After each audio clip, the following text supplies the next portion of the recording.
Bonjour, bienvenue à tous. Je suis Séverine Tréton, conseillère à la vie professionnelle à la Cité des métiers et j'ai le plaisir d'animer cette information sur les métiers de l'expertise comptable et du conseil aux entreprises. Concernant le déroulé, nous vous proposons que Monsieur Le Denmat présente les différents métiers d'un cabinet comptable, que Monsieur Collet vous fasse un focus sur la licence d'STG. Moi-même, je vais vous balayer un petit peu les formations initiales et continues. Et Aurélie Lemoine témoignera sur son parcours de formation. Bonsoir, Bernard Odenmat, je suis expert comptable et commissaire aux comptes à Ploufragan et Étapes-sur-Mer, dans un cabinet de structure moyenne, on est 17. Je suis par ailleurs élu au Conseil régional de l'Ordre des experts comptables, où je participe à différentes commissions et je suis au bureau. Ce soir, je vais vous présenter un certain nombre de choses qu'on fait plutôt, nous, en cabinet d'expertise comptable, quel que soit un petit peu le niveau, les postes qu'on peut avoir au niveau des cabinets. Donc, je ne sais pas si vous passez... Voilà, alors je vais déjà vous présenter, vous proposer une petite vidéo tout de suite avec trois jeunes qui travaillent en cabinet, une apprentie, une expert comptable stagiaire. Alors expert comptable stagiaire, c'est quelqu'un qui a déjà le DSCG, donc un bac+5, et qui fait ensuite pendant 3 ans, qui est salarié en cabinet, qui a un vrai poste, et qui en plus passe une dizaine de journées à l'ordre des experts comptables pour compléter sa formation, et un collaborateur de cabinet, quoi.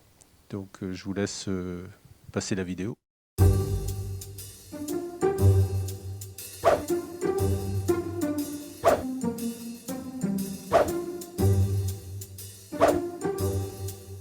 Ce que j'aime bien, c'est qu'on aide les entreprises, que ce soit au niveau de la création, du suivi et aussi lors des transmissions. C'est le côté conseil, c'est le côté essayer de s'améliorer, toujours d'aller vers le haut, qui est stimulant, où justement quand l'entreprise a un petit peu de l'aile, essayer de la soulever, de la porter, de l'aider. Donc c'est vraiment la relation avec le client qui est aussi super satisfaisante. C'est un peu du social aussi qu'on fait, donc c'est ce côté-là qui peut être aussi sympa et affectif. Au quotidien avec le client, évidemment, on s'intéresse au dossier, on a envie de le voir progresser. Pour les clients, c'est un peu leur enfant aussi, leur société, donc ils mettent du cœur à l'ouvrage, quand ils sont contents. Nous aussi, on est contents pour eux, on se prend en jeu et on a envie que ça marche aussi pour eux. Je trouve ça très intéressant de pouvoir aider les chefs d'entreprise tout au long de la vie de l'entreprise. C'est un métier qui intellectuellement permet de s'élever tous les jours. On touche à plein de domaines, donc des personnes qui ont des grandes entreprises, comme quelqu'un qui a sa toute petite boîte à soi. On apprend énormément de choses, on devient de plus en plus curieux. Et puis c'est un métier où on bouge beaucoup, on est quand même souvent en déplacement.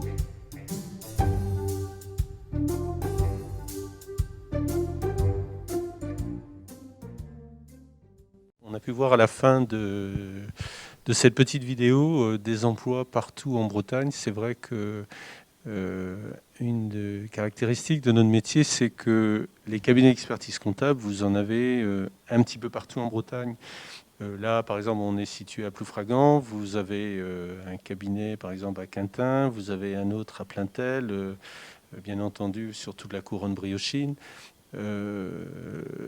Donc, une des caractéristiques un peu de la profession, c'est que, en général, vous pouvez trouver un poste, un emploi un petit peu partout. Vous n'êtes pas obligé de monter à Paris, vous n'êtes pas obligé d'être dans une grande ville. Il y a des emplois un petit peu partout, quoi. Notre mission, la mission d'un expert comptable, c'est d'accompagner, on va voir, il va y avoir un schéma tout à l'heure, c'est d'accompagner nos clients, on va dire, de la création d'entreprise, pendant la vie de l'entreprise, à différentes étapes importantes ou même des étapes non importantes, mais qui font la vie de l'entreprise jusque le départ en retraite ou la vente d'une entreprise. Et en général, les chefs d'entreprise nous considèrent comme étant leur premier conseiller, c'est-à-dire qu'on a un certain nombre de clients qui, quand ils ont un investissement à faire, une embauche à faire, etc., ils prennent leur téléphone, ils nous appellent en disant voilà, je suis arrivé à tel stade, bon, notamment c'est le premier emploi, le premier salarié, le deuxième salarié, est-ce que je peux pas, etc. Est-ce que j'ai la capacité, est-ce que l'entreprise a la capacité de faire cette embauche, de faire cet investissement, j'ai envie de faire une croissance externe, est-ce que je peux pas. Donc, on a dans notre quotidien énormément d'échanges avec nos clients chefs d'entreprise, que ce soit nous, experts comptables, ou que ce soit les collaborateurs des cabinets ou les personnes qui s'occupent du social par rapport au bulletin de salaire, par rapport aux déclarations sociales.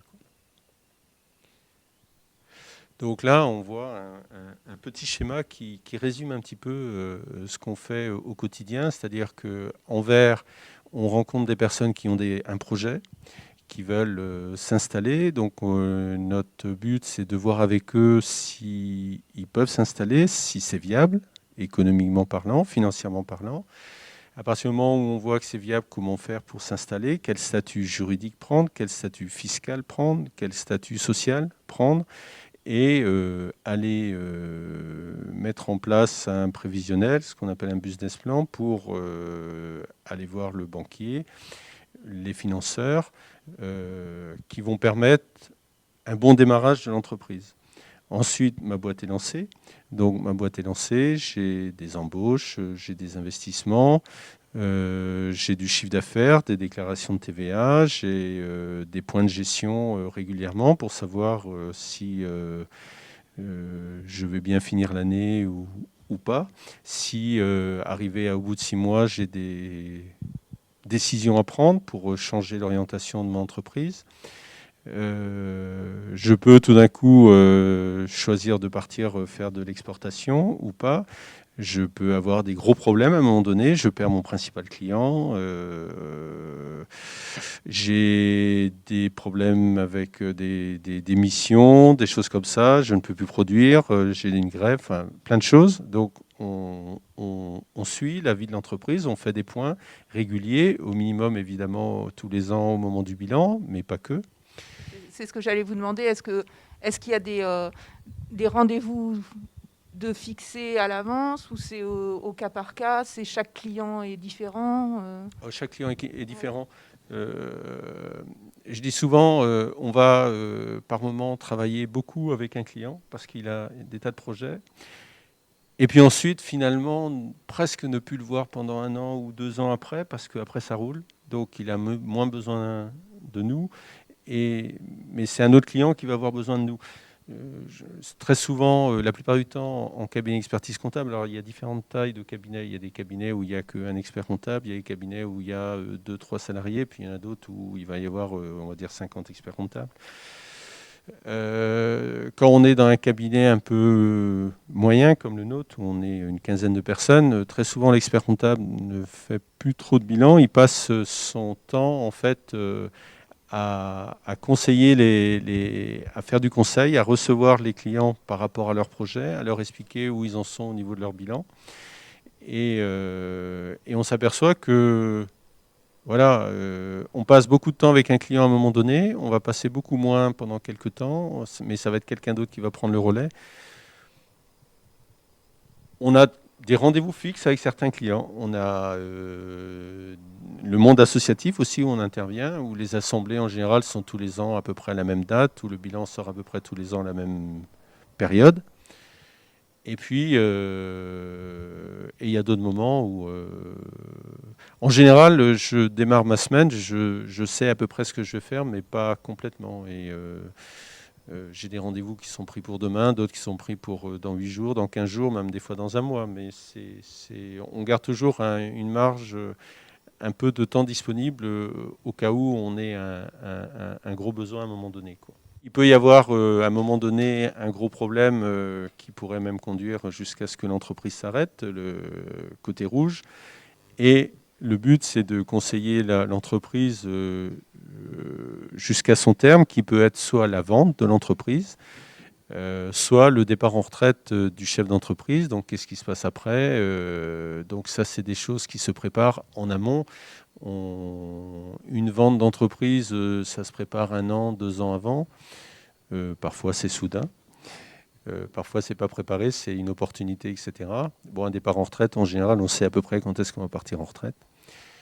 Donc voilà, donc ça c'est un petit résumé des différentes étapes de la vie de l'entreprise et des actions que nous, on peut mener dans ce cadre-là, quoi. Donc voilà, dans les choix stratégiques, c'est-à-dire que les clients nous appellent. Là, par exemple, la semaine dernière, j'ai un client qui voulait me voir par rapport à éventuellement vendre son entreprise ou pas, quoi. Donc, on a déjà échangé il y a un certain temps, et puis là, il a réfléchi depuis. Bon, j'y vais pas, comment je fais, quel prix je vais pouvoir vendre mon entreprise, etc., etc. Donc, bon, coach ou bras droit. Moi, je préfère le terme bras droit, c'est-à-dire que le dirigeant reste le dirigeant, c'est son entreprise. Je me permets souvent de dire ce que je pense, mais ça reste son entreprise, c'est pas la mienne, quoi. Mais c'est important on a un peu d'expérience, on a un certain nombre de clients, on a un certain nombre de situations qu'on a vécues, et de dire dans ces cas-là comment ça se passe, quoi. Les clients viennent nous voir pour l'expertise comptable parce qu'ils ont des besoins à ce niveau-là, mais en fait ils viennent voir l'expert comptable plus pour aller chercher du conseil, pour gérer. C'est tout bête. Quelqu'un veut créer son entreprise. Au départ, comment je fais ? Voilà, comment je fais ? Je commence par quoi ? Là, par exemple, j'ai participé aux entrepreneuriales, bon, pas sur le secteur, sur Brest, où on voit des jeunes qui arrivent pour créer quelque chose. Ben, voilà, on commence par quoi ? Il faut aller chercher le chiffre d'affaires, etc. C'est quoi, etc., etc. Le compte de résultat. Ben, un chef d'entreprise, ça va être la même chose. Il va arriver, il a une idée, il sait exactement ce qu'il veut faire en général. Il a des compétences très importantes sur un domaine. Nous, il faut qu'on mette en musique tout ce qu'il y a autour pour que ça fonctionne bien et puis qu'il n'ait à penser qu'à le développement de son entreprise, quoi.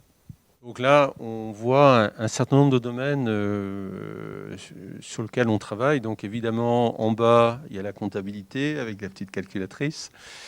Mais on travaille quand même beaucoup sur l'organisation, sur la fiscalité. La fiscalité, ça peut être la fiscalité du chef d'entreprise, c'est la fiscalité de l'entreprise, c'est les déclarations de TVA, c'est un certain nombre de choses. Par exemple, en ce moment, on va chercher des aides pour les entreprises par rapport au Covid, par rapport aux entreprises qui sont fermées. C'est des aides au niveau du social, l'activité partielle, le chômage partiel. C'est des aides au niveau du fonds de solidarité, c'est des aides au niveau de l'agglo, des choses comme ça. Et derrière, est-ce que c'est fiscalisé ou pas ? Donc ça fait partie des choses qu'on suit. Donc la gestion, il y a des entreprises où on peut t'amener à faire par exemple un tableau de bord tous les mois, ça s'appelle un résultat flash, ou tous les trimestres, ou alors au bout de 4 mois, au bout de 8 mois. Ça dépend, chaque entreprise a ses besoins. Bon, il y a un certain nombre d'experts comptables qui font du juridique, directement ou avec un avocat. On peut être amené à faire de l'administratif de plus en plus, depuis notamment la loi PAC, mais pas seulement. Nos métiers s'ouvrent aussi vers d'autres choses, via le numérique, via tout ce qui existe. On essaie d'être toujours à l'affût de ce qui se passe et de proposer la meilleure solution possible aux entreprises. Moi, je me souviens d'un client, par exemple, qui avait 2 salariés. Il employait une personne à temps complet pour faire tout son administratif. À un moment donné, on lui avait proposé des solutions pour que il ait un coût moins important, quoi. Donc, c'est ce genre de choses qu'on peut proposer au niveau administratif. Et autrement, beaucoup au niveau des ressources humaines, du social. On fait beaucoup, de plus en plus. Le social, de toute façon, c'est de plus en plus compliqué. Donc nous, on est obligé de spécialiser des personnes chez nous, ce qui n'était pas le cas il y a une dizaine d'années, mais aujourd'hui, on a des personnes qui savent faire les deux, mais on a de plus en plus de gens qui sont spécialisés dans cette activité-là. Il y a un sondage qui a été fait qui indique que 90% des entreprises de moins de 49 salariés ont recours à un expert comptable, ce qui montre tout simplement qu'on est très présent, mais plus sur les petites entreprises. C'est-à-dire que sur les très grosses entreprises, ils peuvent avoir des experts comptables, mais plutôt des experts comptables salariés. Ils auront des commissaires aux comptes, c'est une profession un peu différente. L'expert comptable va être conseil, le commissaire aux comptes va être plus dans le contrôle. Nous, notre domaine d'activité, c'est des petites entreprises, ça va être la pizzeria du coin, ça va être l'artisan, ça va être l'entreprise innovante, ça va être un certain nombre de choses, mais on a des clients à 100, 200 salariés, etc. Mais la plupart du temps, c'est quand même des entreprises de moins de 50 salariés, quoi. Le lundi, très souvent, moi, je passe un petit peu de temps avec mon associé. On est 2 associés pour faire le point sur un certain nombre de choses, sur le cabinet, sur l'évolution de l'informatique, du numérique. C'est quand même des choses qui nous prennent un petit peu de temps. Sur l'organisation du cabinet. Après, très souvent, en début de semaine, là je prends le lundi par exemple, on fait un point avec les différents salariés du cabinet s'il y a des choses à voir pour la semaine. Lundi dernier, on a fait un petit point avec notre fournisseur de solutions logicielles par rapport à toutes les évolutions qui existent et ce qu'on peut proposer à nos clients dans le cadre des évolutions numériques. Après, j'ai rencontré une créatrice qui veut s'installer et créer une activité complètement nouvelle à partir de produits régionaux. Donc là, on était dans le cas, quel chiffre d'affaires, comment elle va voir au niveau de son étude de marché, etc., etc. Donc là, on était vraiment au début. Après, donc c'était plutôt quelqu'un qui allait racheter une pizzeria et qui a déjà une entreprise, donc voir au niveau de la structure juridique comment on fait, est-ce qu'on crée une société au-dessus et puis 2 sociétés pour, au niveau des flux financiers, que ça soit un petit peu plus simple. Ensuite, c'était quelqu'un qui a une SCI et puis qui, à un moment donné, vient voir l'expert comptable parce qu'il se dit que c'est un petit peu compliqué de faire ça tout seul. La fiscalité, est des fois un petit peu compliquée. Après, j'ai rencontré un autre client qui vient de partir en retraite et qui travaille encore un peu dans son entreprise. Il se trouve que le jeune qui a repris l'entreprise s'est cassé la jambe, il est allé au ski. Donc on a abordé un certain nombre de problèmes par rapport à ça, et puis cette organisation-là. Et en fin d'après-midi, on avait un autre rendez-vous, c'était plus là en commissariat aux comptes, c'est-à-dire savoir un petit peu sur un nouveau dossier comment on allait aborder la mission, etc., quoi. Donc, mais il y a des journées, par exemple jeudi dernier, donc j'étais avec Aurélie qui va intervenir tout à l'heure. On était tous les deux dans une entreprise toute la journée chez un client faire de l'expertise comptable. Ce que j'aime bien, moi, c'est que je ne regarde pas la pendule en général. Les journées, on ne les voit pas passer. Et il n'y a pas de routine. Bon, comme dans tout métier, il y a un peu de routine de temps en temps, il ne faut pas exagérer, mais une semaine ne ressemble pas à la suivante en général, quoi. Voilà ce qu'on peut dire sur un métier d'expert comptable. Peut-être on peut demander à Aurélie, qui est collaboratrice, normalement bientôt expert comptable aussi, donc elle, une journée, ce qu'elle fait. Sur une journée type, souvent on arrive le matin en se disant je vais faire telle et telle tâche et puis on part le soir, on a fait 20% de ce qu'on devait faire.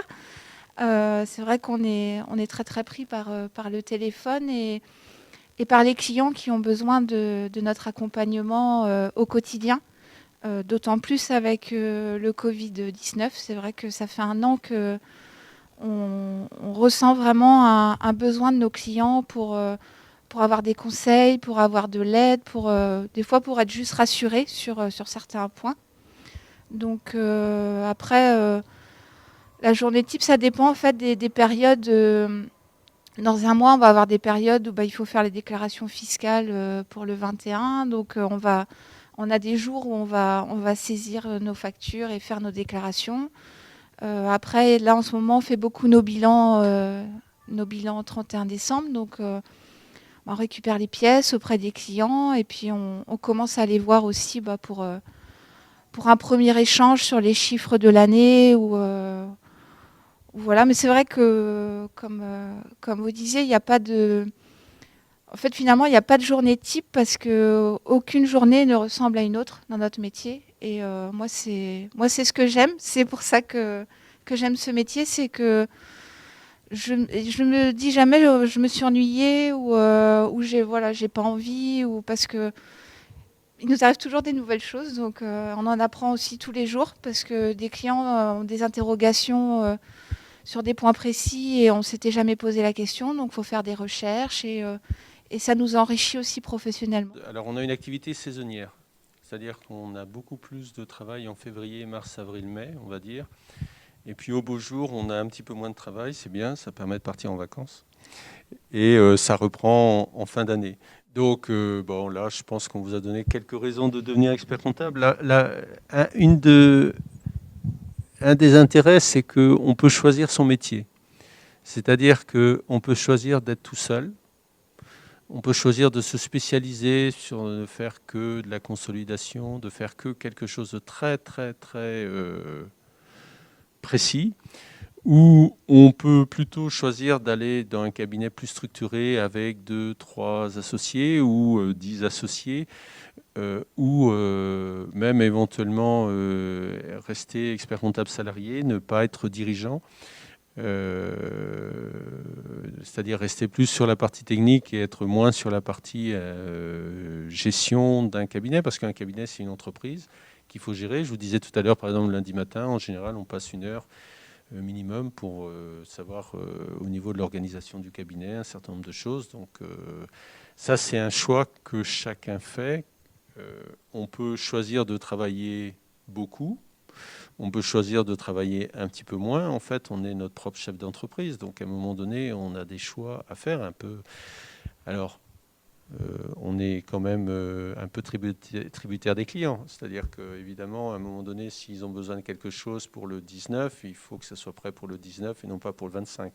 Donc, il y a des choses, mais globalement, on peut, structurellement parlant, faire des choix dans sa vie et évoluer, faire plutôt de l'expertise comptable au départ, et puis en prenant de l'âge ou en prenant de l'expérience, faire peut-être plus de la gestion de patrimoine ou faire plus des montages juridiques et fiscaux, etc. etc.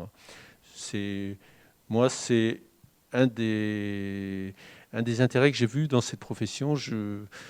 On va parler tout à l'heure on va parler des formations, donc je ne vais pas en parler maintenant. Donc là, voilà, on a mis quelques idées. Faut dire ce qu'il y a. Oui, il y a une rémunération quand même qui est attractive dès l'entrée dans la vie active.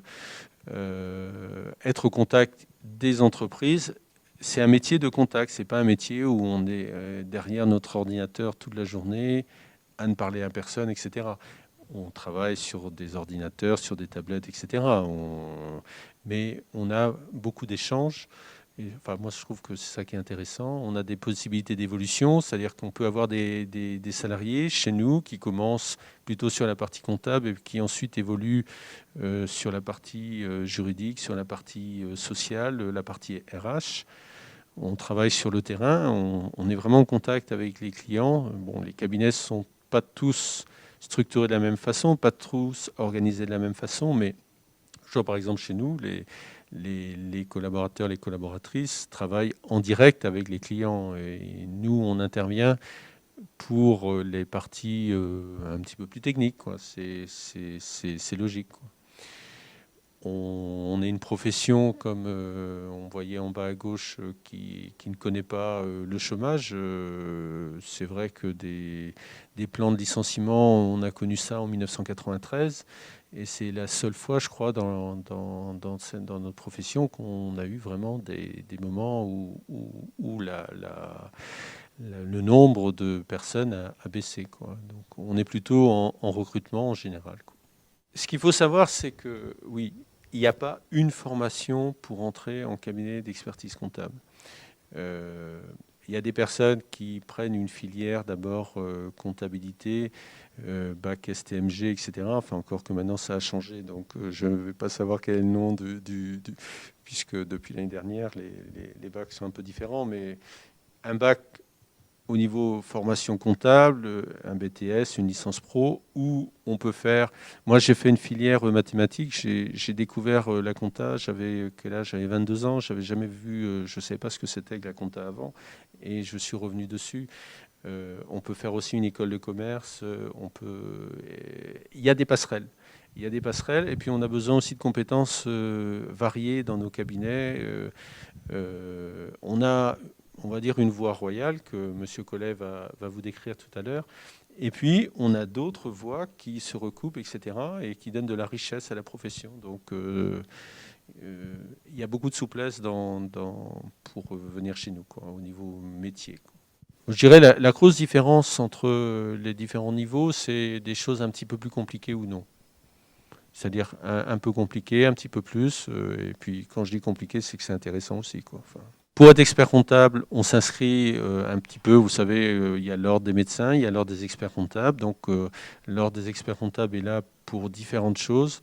La formation, donc Aurélie pourra peut-être nous parler un petit peu de la formation des experts comptables stagiaires, mais aussi donc pour s'inscrire, vérifier si on a les diplômes qu'il faut, mais aussi l'attractivité de la profession, mais aussi le développement de la profession, mais aussi un certain nombre de choses. C'est-à-dire qu'il y a ce qu'on appelle le régalien, c'est-à-dire l'organisation de la profession. On a le droit de faire ça, on n'a pas le droit de faire ça, et tout ce qui permet le développement de l'activité et des entreprises et des cabinets, quoi. Aurélie, tout à l'heure, disait, voilà, on a des questions de temps en temps qu'on n'a jamais vues, hein. Il y a des questions ou qu'on a vues une fois, mais on n'est pas trop sûr. Donc, on recherche, donc soit c'est l'expert comptable qui va chercher, soit c'est une des personnes du cabinet qui va chercher, qui va ensuite pouvoir rappeler le client en disant, voilà, dans votre cas, voilà quelle est la meilleure solution, quoi. Et ça, c'est le travail d'équipe, c'est le fait qu'on ne soit pas tout seul à travailler qui fait que c'est intéressant, quoi. Notre profession s'ouvre, les commerciaux, etc., c'est plutôt les très gros cabinets, mais par contre, au niveau informatique, au niveau du numérique, du web, etc., on élargit un petit peu la gamme des métiers et des compétences qu'on recherche. Alors, quelques chiffres au niveau de la profession. 22 000 sociétés d'expertise comptable, 21 000 experts comptables, 130 000 salariés, dont 6 000 experts comptables stagiaires. Ce sont des salariés, des experts comptables stagiaires qui travaillent régulièrement et qui ont quelques journées à l'ordre pour parfaire leur formation, une dizaine de jours par an. 23 régions ordinales, c'est en train de changer, ça, il y a eu des fusions. Le Conseil supérieur qui est en train de devenir le Conseil national de l'ordre des experts comptables. 11 milliards d'euros de chiffre d'affaires, donc voilà, on représente quand même c'est une activité quand même qui embauche, qui fait vivre un certain nombre de personnes, directement parce que ce sont des gens qui sont salariés, ou indirectement parce qu'on aide des entreprises à exister, quoi. Oui, donc moi j'ai fait le stage d'expertise comptable une première fois il y a 10 ans. Et du coup, j'ai refait une année en 2019 pour me remettre à jour, pour passer le diplôme. Donc en fait, les formations sont assurées par l'Ordre des experts comptables de Bretagne. C'est des formations qui sont à la fois théoriques, parce qu'on a un certain nombre de normes et de règles à apprendre sur les normes professionnelles, sur plusieurs choses, sur le blanchiment, et on a des formations pratiques, donc sur le marketing, sur la communication. C'est des formations souvent qui sont, même sur les formations théoriques, ils essayent le matin de nous faire une partie théorique et l'après-midi de faire comme des jeux de rôle, Parce qu'en fait, c'est vrai qu'on n'a pas une formation initiale qui intègre beaucoup l'aspect commercial. On n'est pas des commerciaux. Et on se rend compte que le contact, l'aspect commercial, c'est de plus en plus rentré dans nos métiers. Donc, ils essayent toujours d'essayer de nous former, de nous entraîner à nous exprimer en public, à travailler un peu la timidité de certains. Et on a des journées aussi de préparation au diplôme, donc surtout de préparation au mémoire, parce qu'on a un mémoire de 100 pages à écrire sur un cas pratique. Et c'est vrai que dès l'entrée au stage, il nous incite à ne pas perdre de temps sur la rédaction de ce mémoire. Et en fait, pendant tout le stage, on a des journées justement pour travailler sur le sujet, sur le plan du mémoire. Et on a des journées où on échange avec des experts comptables qui interviennent lors des experts comptables et qui interviennent pour échanger avec nous sur le sujet de notre mémoire, nous donner des pistes de réflexion Et comme souvent, ce sont des personnes aussi qui sont jury au diplôme. Donc, ils ont l'habitude, en fait, de ce que les examinateurs attendent, de ce qui peut être reproché à certains mémoires. Donc, c'est des journées qui sont très, très intéressantes. Donc, c'est un stage qui est assez... c'est quand même assez difficile parce qu'on travaille à temps plein au cabinet. Donc, on a nos dossiers. En plus, on a donc nos journées à préparer parce qu'on a du e-learning à faire à la maison pour préparer nos journées de formation. On a les journées et après, il faut valider ces journées par un test. Donc, c'est assez sportif, mais c'est une formation qui est vraiment très intéressante. Et qui est riche. Qui est riche. Et qui est mieux à faire quand on est justement on a un peu d'expérience, je trouve. C'est vrai que moi, quand je l'ai faite de 2010 à 2012, ça faisait que 2 ans que j'étais en cabinet. Et en fait, j'ai moins appris sur ces 3 années-là qu'en 1 an, en 2019, parce que là, j'ai vraiment appris des choses techniques qui pouvaient me manquer ou je trouve qu'avec l'expérience et le regard professionnel que je pouvais avoir, j'ai trouvé cette année que j'ai refaite beaucoup plus enrichissante en fait. Donc c'est vrai que c'est bien pour faire le stage d'avoir un peu d'expérience en cabinet, de ne pas forcément le faire quand on sort du DSCG parce que on n'a pas forcément l'expérience et le recul pour que ce stage soit aussi enrichissant qu'il peut l'être. Donc là, vous avez donc l'ordre vous accompagne. Donc à droite, il y a un certain nombre de choses pour expliquer ce qu'est la filière expertise comptable. On a aussi des offres d'emploi via Hub Emploi ou bien entendu autrement via Le Bon Coin, etc. Mais ça, c'est un site de l'ordre des experts comptables, Hub Emploi, HUB pour Hub et puis Emploi. Et autrement, vous pouvez aller sur le site de l'ordre des experts comptables pour voir un petit peu ce qui se passe, la profession, les formations, etc. En reconversion professionnelle, donc est-ce que c'est possible ? Oui. On en a de plus en plus. Alors, on voit beaucoup de reconversions professionnelles sur les domaines du social, du RH en ce moment.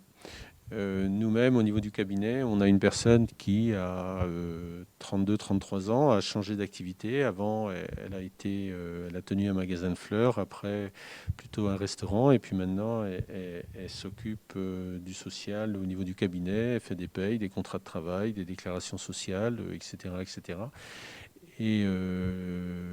Et ça se passe très très bien parce que ça l'intéresse, elle aime bien le contact avec les clients, échanger avec les clients, etc. Et c'est un domaine d'activité qui lui plaît bien. Je vais vous présenter les formations tout à l'heure, mais c'est vrai que je vais présenter essentiellement les formations éducation nationale, mais pour les personnes qui veulent se reconvertir, il y a énormément de formations qui existent.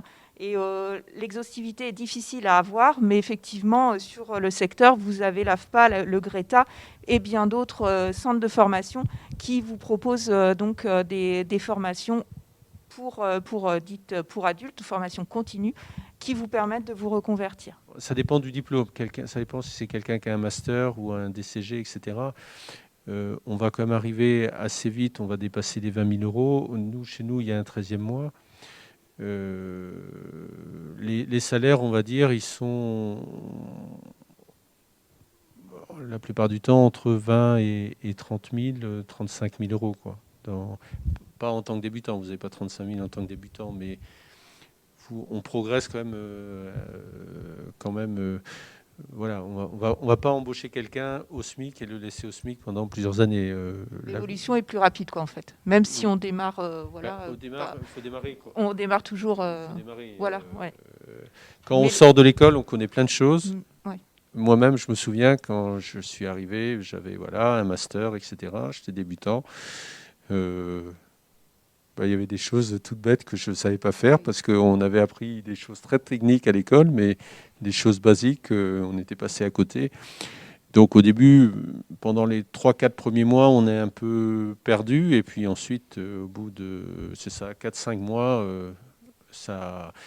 tout ce qu'on a appris à l'école, là, ça vient, quoi. Ça nous sert. Bien, merci. Donc, on va passer effectivement donc à la formation. Je vous propose de vous balayer un petit peu donc les formations initiales donc, sur les formations donc, au métier de la comptabilité dans un premier temps. Donc, c'est vrai qu'on peut trouver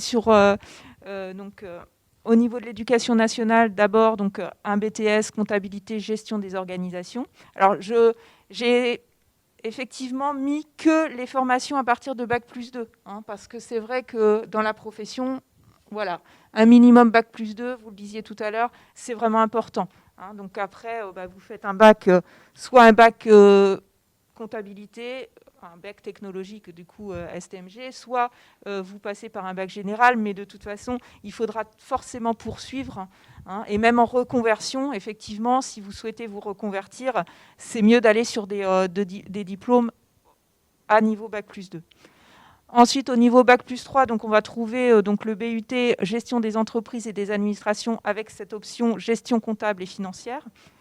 Donc le BUT est le nouveau nom des DUT, puisqu'on passe donc en 3 ans à partir de cette année. Vous avez donc le DCG, forcément, donc le diplôme de comptabilité de gestion donc, que M. Collet nous présentera. La licence professionnelle aussi, métier de la gestion, de la comptabilité, option contrôle de gestion. Vous pouvez très bien faire aussi un cursus général, en passant par de la licence de gestion ou sciences économiques. Et puis, pour aller plus loin encore, donc à Bac+5, vous avez le diplôme supérieur et comptabilité de gestion, le master comptabilité contrôle audit qu'on verra également donc, avec M. Collet.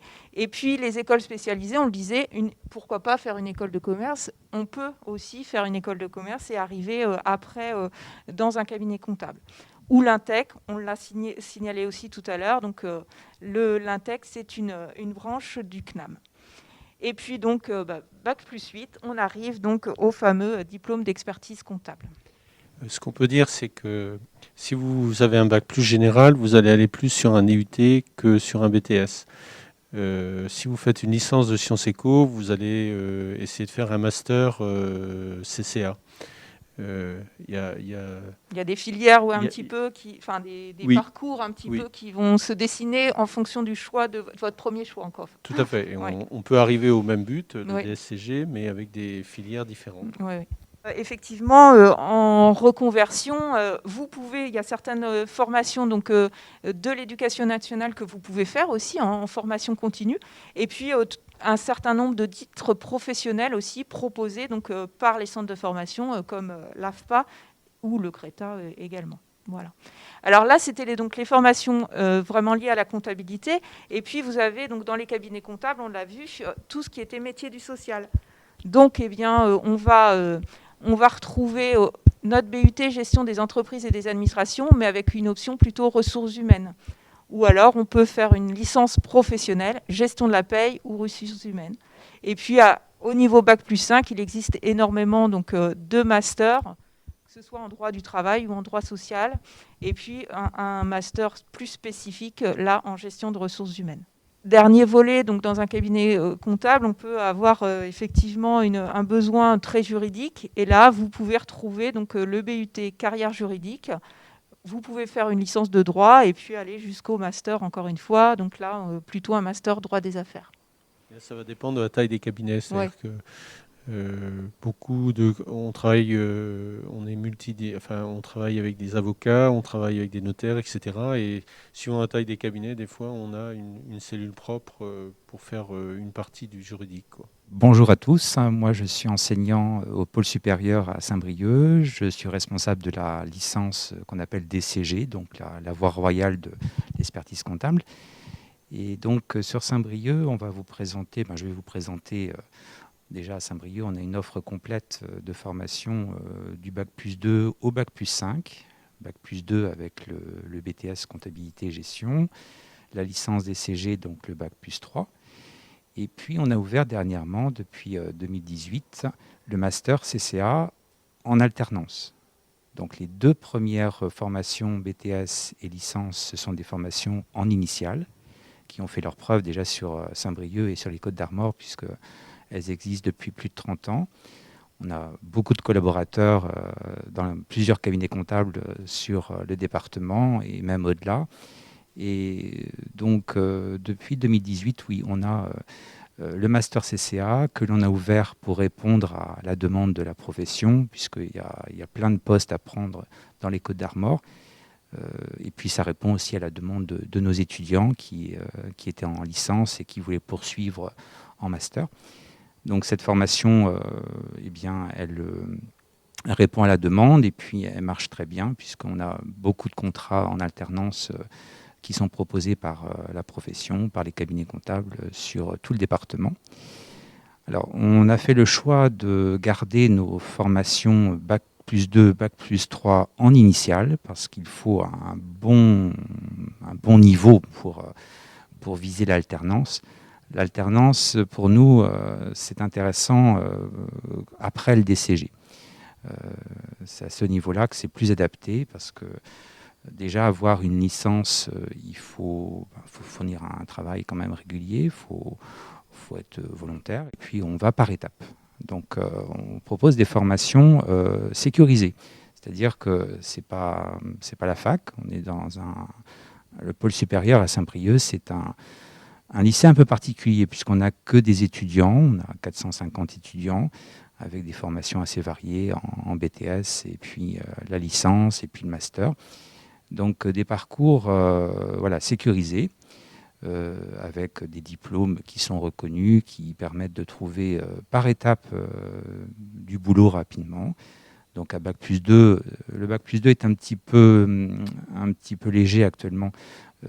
On constate que la majorité poursuivent après un BTS. Donc le niveau de recrutement pour nous, il est plutôt au niveau bac plus 3 minimum. Et puis après, bien sûr, bac plus 5. Et donc cette filière-là vous permet d'atteindre le bac plus 8, donc le diplôme d'expertise comptable. Mais j'insiste, on propose des formations par étapes. C'est-à-dire que celui qui va choisir d'abord un bac plus 2 ou un bac plus 3, il se pose plein de questions pendant sa formation. Son projet, il le mûrit étape par étape. Et puis, il décide souvent, une fois qu'il a découvert des bases en comptabilité, par exemple, ou en droit, en finance, en fiscalité, il mûrit son projet, il découvre une formation un petit peu variée, complémentaire, avec des stages. Voilà. Et puis la profession est là aussi pour nous aider, pour placer tous nos étudiants, puisqu'on a quand même, en DCG par exemple, vous avez 4 semaines de stage en première année, 4 semaines en deuxième année, et donc ça permet aussi d'appliquer les connaissances que l'on va acquérir pendant la formation. Les stages sont importants, ça permet aussi à l'étudiant de se rendre compte que finalement, ce qu'on apprend en cours, on n'applique pas tout, mais on applique quand même pas mal de choses. Et puis, ça permet de mûrir son projet étape par étape. J'insiste parce que c'est quand on est en terminale, par exemple, on a besoin de découvrir du concret. Et la licence DCG vous permet quand même d'apprendre du concret, des techniques, et puis des connaissances, des compétences. Alors, ce n'est pas que de la comptabilité, ce n'est pas que de la gestion, parce que dans la profession, dans le métier, on a besoin de connaissances aussi en droit, par exemple, en informatique, en management, en contrôle de gestion. C'est un ensemble de choses qui font que eh bien, au final, l'étudiant, quand il sort avec une licence, il est quand même rapidement opérationnel dans un cabinet comptable, dans une entreprise. Et puis, bon, donc l'entrée dans la vie active, elle est assez rapide. Moi, je peux vous dire que depuis bien longtemps, je reçois des offres d'emploi très régulièrement au lycée. Je n'arrive pas à trouver suffisamment de candidats pour répondre à toutes les offres. Donc, c'est plutôt intéressant pour un étudiant qui va choisir cette filière-là. Donc, des offres d'emploi niveau Bac+3, et puis, comme je vous l'ai dit tout à l'heure, niveau master aussi, des postes qui sont un peu plus orientés sur du conseil, bien sûr, sur du management. On prend un peu plus de recul sur les chiffres. On est là, bien sûr, pour aider le client à prendre la bonne décision, pour investir, pour embaucher. Plus on monte dans les formations, plus les postes sont intéressants, bien sûr, et puis on a des responsabilités, on prend part à la vie de l'entreprise. Voilà, il n'y a pas que de la technique, il y a un ensemble de... On est en relation avec le client, et puis on est là pour l'aider à prendre la bonne décision. Alors, au niveau de la licence, pour vous présenter les 3 ans, donc nous, on a des effectifs qui tournent autour de 30, à peu près 30 par classe, donc un ensemble de 90 étudiants à Saint-Brieuc. Alors la première année, c'est une découverte quand même assez approfondie des bases en droit, par exemple, ce qu'on appelle les fondamentaux en droit, des bases solides quand même en économie contemporaine. Alors avec la réforme du DCG qui s'est mise en place depuis l'an dernier, les matières, les épreuves ont été adaptées pour répondre au mieux aux besoins de la profession, puisque voilà, le DCG, c'est organisé par la profession. On a des experts comptables qui interviennent dans les jurys, qui sont là aussi pour corriger, puisque les épreuves sont corrigées 2 fois, une fois par un prof, une fois par un professionnel. Donc l'économie contemporaine, pour avoir quand même une connaissance du monde contemporain, pour comprendre un petit peu l'économie. Alors la comptabilité, moi je suis prof de comptabilité, les bases de compta sont importantes pour pouvoir passer après sur des cours de finance par exemple, ou des cours de contrôle de gestion. Alors c'est ce qu'on appelle des bases de compta, mais dans la pratique je pense qu'elles sont quand même hyper importantes pour comprendre un petit peu tous les mécanismes. De l'anglais, alors l'anglais des affaires dans un cabinet comptable, avec la réforme, on a mis l'accent sur cette matière-là parce qu'on considère que c'est important. Quelquefois, on a affaire à des clients qui sont étrangers.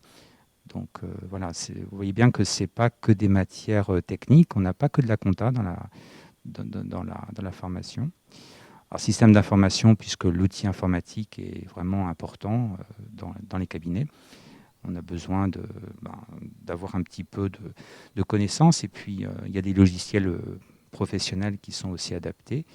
Donc là, quand on fait le premier stage, on a déjà des bases sur la comptabilité, des bases en informatique. Ça permet déjà d'aborder le premier stage dans de bonnes conditions. Par rapport au logiciel, utilisé justement, chaque cabinet a son propre logiciel, j'imagine, où il y a des logiciels qui sont quand même récurrents qu'on retrouve assez facilement. Alors nous, on travaille sur EBP, mais bon, après, chaque cabinet a des logiciels métiers différents, mais on rencontre 3-4 principaux. Cegid, Sage, un peu EBP, mais moins en cabinet. EBP, c'est moins en cabinet, c'est plus en entreprise. Chaque cabinet choisit son logiciel, mais il se trouve que, par exemple, on prend Saint-Brieuc, je pense qu'il y a la moitié des cabinets qui sont Quadratus. Et on paye plutôt Silae. Alors nous, on considère que ils ont une première approche d'un logiciel. Après, ils s'adaptent relativement vite. De toute façon, après, derrière, il y a les mêmes mécanismes qui se font. Quoi. Puis pour nous, ce qui est important aussi, c'est des bases sur Excel, puisque je pense qu'en cabinet, on se sert d'Excel pour des tableaux de bord, par exemple. Je pense que c'est voilà. Donc voilà, en première année, c'est surtout des bases qui servent après pour continuer le programme de deuxième et troisième année. Donc en deuxième année, eh bien, c'est approfondi, bien sûr. La comptabilité, par exemple, on aborde des cas particuliers, de la finance, puisqu'il faut quand même prendre un petit peu de recul aussi sur les chiffres, parce que là, on s'oriente quand même sur des métiers de conseil. Donc ce n'est pas que de la technique, il faut aussi comprendre un petit peu ce qu'on fait et puis voilà, faire un diagnostic financier, par exemple. Le droit fiscal, bien évidemment, c'est important, puisque on est en relation avec un client qui, en matière de TVA, par exemple, ou en matière d'impôt sur les bénéfices, aura besoin de conseils. Toute la partie droit aussi dans la formation est importante, avec le droit des sociétés, le fonctionnement et l'organisation des entités. La communication professionnelle, donc elle a pris de plus en plus de place, puisque, voilà, comme le disait, oui, il faut se vendre un petit peu sur le marché, et puis il n'y a pas que de la technique, hein. Il faut être en relation avec les clients. Donc, Et on est loin du cliché oui. du comptable derrière son écran, c'est ce qu'on disait tout à l'heure. Hein. Oui. C'est vraiment un métier de contact et donc il faut savoir communiquer. Oui, il faut savoir se vendre et puis oui, la relation client est importante. Et puis voilà, en deuxième année, ils font un stage aussi de 4 semaines qui fait l'objet d'un dossier mémoire qui est soutenu en troisième année. Alors, le stage en deuxième année, il permet aussi de développer une problématique, de répondre un petit peu, de se poser plein de questions sur le droit, sur la comptabilité, sur la fiscalité. C'est assez varié. Et donc, c'est soutenu en troisième année. Il y a un jury composé d'un expert comptable, très souvent, et puis d'un enseignant.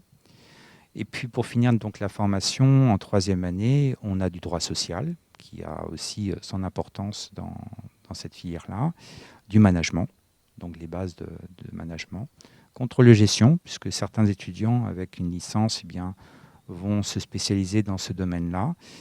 Contrôle de gestion en entreprise, ça peut être aussi une voie. L'anglais des affaires, alors oui, c'est une sorte d'entretien sur les 3 ans, puisqu'il faut quand même garder des bases. Et puis encore, la communication professionnelle qui est importante, puisqu'il faut savoir communiquer. Donc la licence, elle se prépare donc en 3 ans, et chaque année, à la fin de chacune des années, vous avez des épreuves à passer. Alors, les épreuves sont nationales, hein. On a des épreuves à passer, on les valide. Et au final, pour avoir sa licence, il faut avoir une moyenne supérieure ou égale à 10. Donc voilà, j'insiste, mais c'est un parcours qui est à la fois sécurisé, où on a des contrôles, des devoirs réguliers. C'est bien que l'étudiant, au fil de l'année, il est entraîné pour les examens et il passe l'examen dans de bonnes conditions. Donc ça permet d'aller par étapes. Et souvent, un étudiant, il découvre des nouvelles matières, il va définir son projet étape par étape, et puis il se pose des questions, est-ce que je continue, est-ce que je continue pas, est-ce que je m'arrête au niveau licence, parce que le bac plus 8, alors ça lui semble quelquefois un petit peu loin, et puis au fur et à mesure, quand il avance, la licence, il va l'avoir en poche, il va après viser le master, et pourquoi pas aller par étape pour arriver au bac plus 8. Mais ça se fait par étape, et à chaque étape, on a une entrée dans la vie active qui peut être intéressante. Alors notre recrutement, on recrute bien sûr des étudiants qui ont un bac général ou un bac STMG, donc un bac technologique. Donc là, c'est pour rentrer en première année. Et puis, comme on vous l'a expliqué, il y a des filières pour rejoindre l'expertise comptable. Des étudiants qui auront fait un BTS compta ou un DUT, alors ce qu'on appelle BUT maintenant, eh bien, ils vont pouvoir intégrer la deuxième année de licence pour rejoindre la voie royale de l'expertise comptable. Donc ça, voilà, on retrouve des étudiants première, deuxième année. Voilà, après, il y a le master qui est possible avec une licence DCG. On vise étape par étape.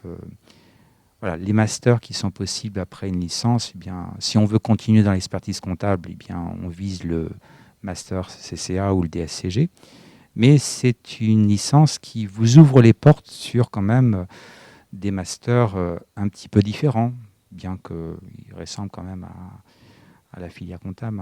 On peut se spécialiser en contrôle de gestion, on peut rejoindre les ressources humaines ou se spécialiser en système d'information. L'objectif, c'est d'avoir une licence qui est déjà reconnue sur le marché de l'emploi et puis un bon niveau qui permet ensuite de continuer dans le master ou dans l'expertise comptable, voilà, par étapes. Alors, vers quel métier ? Alors, bien sûr, c'est l'expertise comptable, c'est les cabinets comptables qui recrutent la majorité de nos étudiants, mais on a quand même des entreprises qui recherchent des étudiants qui ont ce diplôme-là. Alors, pour être comptable, pour être directeur financier, pour être contrôleur de gestion, dans des entreprises ou des groupes importants quand même. Alors, les banques aussi, je pense au siège social du Crédit Agricole, qui a recruté quand même plusieurs anciens élèves, parce que ce profil financier, voilà, c'est intéressant aussi. Les banques ne recrutent pas que des commerciaux, ils ont besoin aussi de financiers, de comptables, qui sont diplômés, qui ont eu des compétences en comptabilité, en fiscalité par exemple. On a aussi des étudiants qui ont un DCG qui vont préparer des concours. Alors, l'administration fiscale, par exemple, ça peut être, pour être contrôleur des impôts, ça peut être un bel objectif. La Banque de France aussi, certains. Et puis, bien sûr, oui, je me répète, mais les cabinets comptables, la majorité de nos étudiants trouvent des postes intéressants et évolutifs dans les cabinets comptables. Chacun va trouver sa place, va se spécialiser et puis va avancer étape par étape, pourquoi pas jusqu'au bout, jusqu'au bac+8. Mais il y a des postes à prendre qui sont variés dans la profession et le bac+8, ça peut être un objectif, mais déjà avec un bac+3, un bac+5, on trouve des métiers intéressants, enrichissants et voilà, il y a des profils vraiment intéressants. On va poursuivre donc cette soirée justement avec votre témoignage en nous réexpliquant un petit peu votre parcours et nous dire vraiment voilà ce qui vous a amené jusque-là. Oui, donc moi je suis une étudiante de la région. Donc moi je me suis retrouvée en bac STT, donc bac STMG maintenant. Un peu après une seconde un peu compliquée, une seconde générale un peu compliquée. Donc j'ai une réorientation en bac STT et c'est vrai que je suis allée à Supermort pour voir un peu ce que je pouvais faire après mon bac et j'ai rencontré un expert comptable donc qui animait, qui était là pour témoigner de son métier et je me souviens de cette rencontre parce que j'ai trouvé vraiment passionnée par son métier et passionnant. Et c'est vrai que j'aimais bien la compta en première STT et c'est ce jour-là où j'ai eu un déclic en me disant que c'est ce que je voulais faire. Donc il m'a bien expliqué la filière, les diplômes. Donc après mon bac, je suis allée en BTS. J'ai choisi un BTS parce que venant d'un bac technique, à l'époque il y avait le DPECF, c'était la première année de la licence. Je pensais que c'était un peu compliqué pour moi de repartir tout de suite dans un diplôme très général. Donc je me suis dit, je fais un BTS, au moins j'aurai ce diplôme. Si j'arrive pas, après la licence, au moins j'ai ça. Et du coup, après mon BTS, j'ai choisi d'aller en DECF, donc à Saint-Brieuc, c'était au Sacré-Cœur à l'époque. Et après donc par étapes, après mon DECF, comme ça se passait bien. J'ai souhaité poursuivre avec le DESCF, donc qui est le DSCG maintenant. Par contre, c'est vrai que moi, je ne voulais pas une formation en alternance parce que ça commençait à être un petit peu long. Donc, j'ai choisi une formation un peu accélérée pour passer mon DESCF dans la même année, en fait, pour passer en candidat libre. Et du coup, j'ai eu mon DESCF assez rapidement. Donc ça s'est plutôt bien passé, mais c'est vrai que c'est une formation où vraiment, effectivement, on était très bien suivis. Moi, c'est une formation que j'ai choisie et je préférais être quand même en environnement de lycée avoir des cours structurés, un suivi, des contrôles réguliers, parce que voilà, moi je savais que j'avais besoin d'encadrement dans mon cursus, et c'est vrai ça s'est bien passé. Donc je pense que le choix était le bon. D'accord. Donc, et après, c'est marrant parce que je suis partie au Crédit Agricole en sortant. Donc j'ai fait un stage de fin d'études, et puis à l'époque, quand on était débutant, c'était un peu plus compliqué pour trouver du travail en cabinet. Je pense qu'aujourd'hui, il y a beaucoup d'offres et moins de candidats, mais c'est vrai que quand moi je suis sortie de l'école, on n'embauchait pas les débutants. Enfin, c'était compliqué quoi, de trouver. Donc, j'ai trouvé un poste au Crédit Agricole. Mais je me suis rapidement ennuyée. Je pense que j'étais faite pour le cabinet. Donc, un an après, j'ai rencontré, il y avait une animation par la Cité des métiers sur les métiers de l'expertise comptable. Donc, il y avait des cabinets qui étaient présents. Je fais de la pub. Voilà, donc il y avait des cabinets d'expertise comptable qui étaient présents pour recruter. Et j'ai rencontré quelqu'un qui m'a proposé un CDI en audit, en commissariat aux comptes. Et je suis restée 10 ans dans ce cabinet. Donc, ils m'ont proposé de faire le stage 2 ans après mon entrée au cabinet. Et donc, j'ai fait le stage, mais c'est vrai que j'étais un peu jeune, je pense. Et en fait, j'ai passé les écrits, mais j'ai jamais fait mon mémoire, parce que c'est vrai qu'on a un mémoire d'expertise comptable qui est très long. On dit que sur le diplôme, c'est à peu près 1500 heures de travail pour le diplôme. Donc, et le mémoire, c'est le soir, c'est les week-ends, et je pense que j'étais pas prête, donc je l'ai jamais fait. Donc, j'ai passé les écrits, mais j'ai jamais fait le mémoire, et j'avais un peu laissé tomber le diplôme. Et puis, au bout de 10 ans dans le même cabinet, j'ai voulu voir un peu ailleurs comment c'était, et puis me réorienter aussi. Je faisais beaucoup d'audits, et moi, c'est vrai, j'aime le contact avec les clients, j'aime le conseil, donc je voulais faire plus d'expertise comptable. Et du coup, dans le cabinet où j'étais, on me proposait pas forcément. Enfin, c'était compliqué de changer, il n'y avait pas forcément cette possibilité-là, donc j'ai cherché à changer de cabinet. Et donc j'ai rencontré Bernard Le Denmat. Voilà, donc il m'a proposé un poste qui convenait à ce que je souhaitais, et en fait, rapidement, ils m'ont remotivée pour repasser mon diplôme. Voilà, donc j'ai retrouvé la motivation pour me remettre dedans et pour enfin écrire ce mémoire. Donc c'est pour ça que j'ai dû refaire une année de stage, parce que en fait, le stage, donc c'est 3 ans, et après on a 6 ans pour passer le diplôme. Et au bout de ces 6 ans, si on ne l'a pas passé, en fait, le stage est perdu. Donc, on a cette possibilité-là de refaire une année pour redéclencher les 6 ans, et puis passer les épreuves. Donc, j'ai refait en 2019 mon année de stage, et j'ai passé mes épreuves en novembre 2020. Donc, dans des conditions un peu particulières avec le Covid, mais...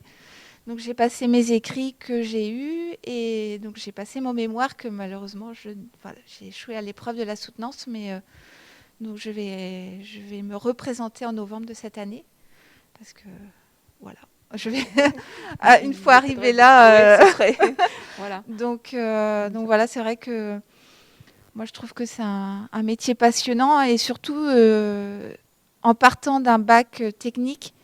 Il ne faut surtout pas se dire que on va pas y arriver, ou qu'on ne pourra pas faire un métier avec des responsabilités, avec un métier passionnant. Moi, je sais que après j'ai toujours été motivée pour aller jusqu'au bout, mais j'ai toujours été bien accompagnée, et si vraiment on veut être expert comptable, même avec un bac technique, on peut y arriver. Voilà. Très bien. Je ne sais pas si ça a suscité quelques réactions. Pas de réaction. Bon.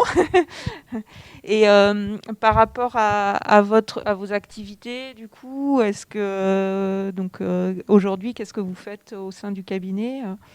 Donc, j'ai un portefeuille en expertise comptable assez varié avec des artisans, voilà, le petit artisan, le peintre en bâtiment, enfin voilà, et ça va jusqu'à enfin, j'ai notamment un supermarché dans ma clientèle, donc avec un groupe, avec voilà, une holding, donc des choses assez avec de l'intégration fiscale. Donc, on passe du petit client TPE qui a ses problématiques de petits clients, mais qui sont beaucoup plus où il va y avoir des questions pour son impôt sur le revenu, où on va être beaucoup plus au quotidien avec lui.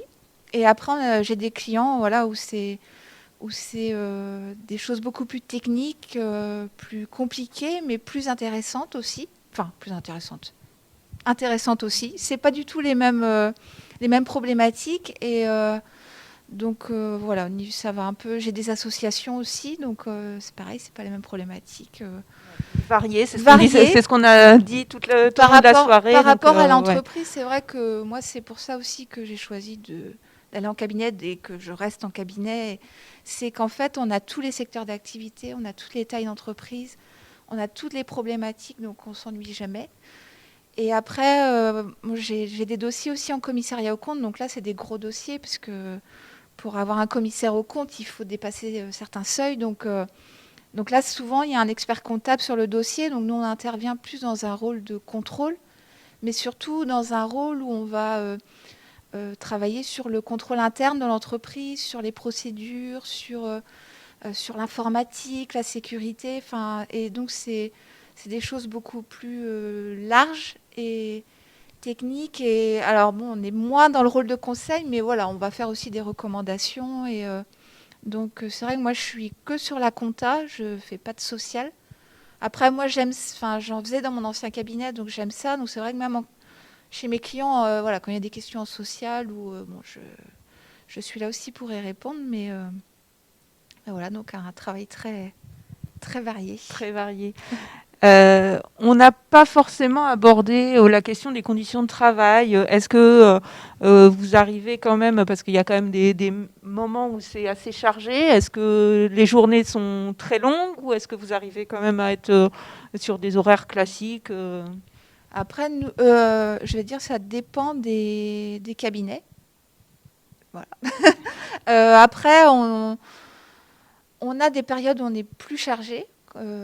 Sur ce qu'on appelle la période fiscale, même si elle a tendance à s'élargir. Mais après, on est sur... moi, je suis sur une base 39 heures. Donc après, effectivement, il y a des journées où voilà, on va faire plus d'heures. Mais ça reste... c'est pas l'image... Enfin, ce n'est plus l'image qu'on peut en avoir. Ouais. Je pense parce qu'il y a eu une évolution. Les collaborateurs ne sont plus les mêmes qu'il y a 20 ans. Il y a eu une évolution aussi des experts comptables sur le sujet. Et en fait, c'est vrai qu'on peut faire ces heures classiques et faire ces dossiers. Et je pense que quand on arrive à concilier sa vie professionnelle et sa vie personnelle, on est d'autant plus performant au travail. Il n'y a pas de... moi, je sais que... Mais je pense que ça dépend vraiment des cabinets. Oui, bien sûr. Ouais. Justement, et par rapport à cette vie professionnelle, vie personnelle, en termes de mixité, est-ce qu'on est vraiment sur de la mixité dans ce métier-là Homme-femme Il y a une très grande mixité, il y a beaucoup de femmes et un peu moins d'hommes. C'est un métier... alors au niveau des experts comptables, il y a plus d'hommes que de femmes, parce qu'il y a 20-30 ans, il y avait assez peu de femmes qui devenaient experts comptables. Aujourd'hui, c'est à peu près moitié-moitié. Il y a à peu près autant de femmes que d'hommes qui s'inscrivent comme experts comptables, donc ils vont jusqu'au bout du diplôme. Et dans les cabinets, en règle générale, il y a plus de femmes que d'hommes. Et puis quand on parle d'égalité hommes-femmes, etc. Après, c'était plus la représentation. Ouais, puis et le but, le but, c'est vrai que donc moi j'ai débuté il y a un petit peu plus longtemps, donc à l'époque, les cabinets, on faisait beaucoup d'heures. Aujourd'hui, on est quand même sur une base de 35 heures. Si 35 heures, ça fait 7 heures par jour, si vous faites 10 heures par jour, il va y avoir un paquet d'heures à récupérer. Enfin, voilà. Enfin, nous, je sais qu'on respecte les horaires. Donc, voilà, il y a... C'est un métier qui a quand même beaucoup évolué. Bon, nous, on est resté sur une base on avait demandé à nos salariés en 2001-2002, quand il y a eu les 35 heures, est-ce que vous voulez faire 7 heures par jour ou est-ce que vous voulez rester sur un horaire plutôt de 38-39 heures et avoir des RTT à récupérer? Et à l'unanimité, ils ont préféré rester sur une base de 39 heures et avoir des RTT à récupérer. Ce qui fait que vous avez 5 semaines de congé, plus une dizaine de jours de RTT. Bon, ça, c'est bien, ça permet de faire autre chose. Et puis, comme disait Aurélie, c'est vrai que on passe beaucoup de temps au travail. Donc, il faut choisir un métier qui nous intéresse. Mais il faut qu'on ait une vie à côté riche pour que ça soit aussi intéressant, quoi. Donc les deux vont.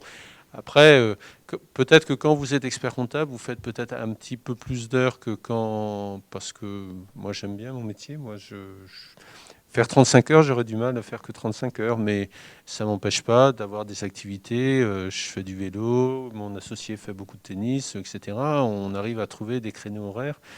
Parce qu'on vit qu'une fois et donc c'est bien d'avoir un métier qui nous plaît, de faire des heures, mais c'est bien de faire autre chose aussi à côté, quoi. Et puis peut-être, je pense peut-être aux jeunes femmes qui regardent peut-être cette présentation. Moi, je suis maman d'un petit garçon qui va avoir 6 ans, donc j'ai pas l'impression et même lui, enfin, j'ai du temps pour lui. Je ne rentre pas à des heures impossibles. Je le vois le week-end. Voilà, on peut tout à fait concilier sa vie de maman et sa vie de futur expert comptable. Enfin, faut pas avoir d'inquiétude sur ce point. Enfin, moi, enfin, après, ça dépend aussi de où on travaille, mais en tout cas, moi, c'est le ressenti que j'ai aujourd'hui. Merci beaucoup. Il va être l'heure de se quitter, de remercier donc nos invités. Et puis, n'hésitez pas, si vous avez des questions qui vous viennent par la suite, donc à revenir vers la Cité des métiers. Donc, soit à prendre rendez-vous donc, avec un conseiller ou à nous envoyer un mail ou en passant par le site internet. Voilà, bonne soirée.